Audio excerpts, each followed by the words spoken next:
Rainbow Six Siege has stood its ground for the last 4.5 years, managing to hold its own against some big entries into the gaming market such as Battlefield 1, Battlefield 5, PUBG, Fortnite, Apex, 2019 Modern Warfare, and pretty much every other Ubisoft release after it. Now, in 2020, Siege faces a new competitor, Valorant. Now, I don't expect Valorant to kill Siege or anything of the sort. The games are completely different other than being a character-based shooter. However, there are some parts of Valorant that Ubisoft should definitely be taking notes of. I'm going to list some of the main ones that in my opinion they should be looking to replicate. If there's anything you think I missed or disagree with, then let me know in the comments. The training in Valorant is really one of the best I've come across in any online shooter. I personally found myself mostly going straight into the shooting test while waiting on my friends to finish their game so I could join. One of the small things I really appreciate is that if you jump into practice, you can do so without being pulled out of your party and having to rejoin them later. What's great about Valorant's training is how simple and easy it is to use. You pick a character, spawn at the range, buy whichever gun you want to use, shoot start and get to it. If you want to go more in depth, you can add armor to the bots, change the difficulty, or simply walk out of the gun range and try out any other forms of practice, without having to exit, go back to the menus and then go back into practice. The other modes include a target for you to test your weapon at different ranges, a mode to practice defusing a planted spike, a parkour track, and a mode to practice taking a site and planting. Another small feature that I absolutely love in the training is the ability to change your sensitivity on the fly, which makes it much easier to tweak your sensitivity to exactly where you want it to be and test it in real time.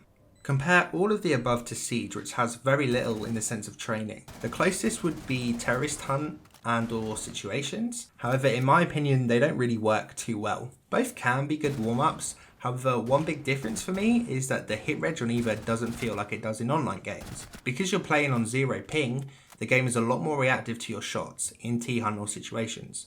Also, the other issues which affect both, but is much more prevalent in Situations, is that the enemies spawn in the same area. Whilst this may not be a massive issue for some, for me it makes it more about aim rather than reaction, which I think is more important, especially in a game with a low time to kill.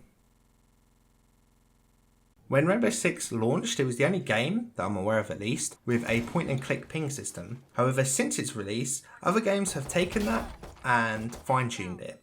Apex being the first to really build off of it, however I think that Valorant has done an even better job.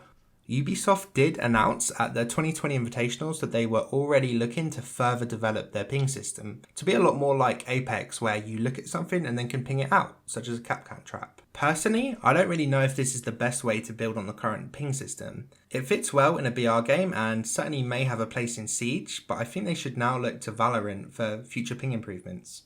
So what's the main difference between the two? Well, like Siege, you can look at an area and then ping it out for your teammates to see where you have marked. However, what you can also do is open up the map layout and click directly on the spot you want to ping. You can also pick an option such as enemy here or need support, meaning that there's no need to risk yourself whilst trying to ping a spot of an enemy. You can just go into cover, open the map and mark it. And you can also do it after you died to point out where you died from. Another nice feature, which isn't really ping related, but this is the best place to mention, is the map has the names of the areas marked on it, making it much easier to learn and call out locations. My next point is something that I don't think Siege has ever really done well, which is post-game stats. They have had some nice little timelines in the beta of the game, but removed them in launch as it made the time between games too long, or at least that's what I heard. I have always said that I wish Siege had a battle log knockoff, as I used to love this in BF3 and think it would really have a good place within Siege. Valorant goes extremely deep into its post-game stats, allowing you to go through all of your previous games and see a breakdown of each round, all the player locations, when they got killed or died, how you fared against the opponents on the other team, and a list of damage delivered and received to each member of the other team and what round that was on. In a similar fashion to the post stats, the information you can get between rounds is also really good. It shows you what damage you dealt and what damage you received during the gunfight. It also shows you where you hit, the head, the chest, arms or the legs. And if you open up the scoreboard, you can see what each round was won by, either a defuse or kills or plant. Everyone who's played Siege would have at one time or another an issue with hit reg and the infamous neck shots. With this, it would be a lot easier to tell where your bullet actually hit and how much damage it did. I feel it would be easier to point out legit cases of bad hit registration to the devs, rather than someone getting mad about shooting a toe and expecting it to be a headshot. Sound has always been a bit of an issue in Siege. There's been bugs and times that it's not clear. To be fair, Siege isn't alone in this. Many games have poor sound that make it difficult to tell where an enemy is. The new Call of Duty was awful for sound, at least in Warzone. They've made it slightly better, but it's still a bit of a mess.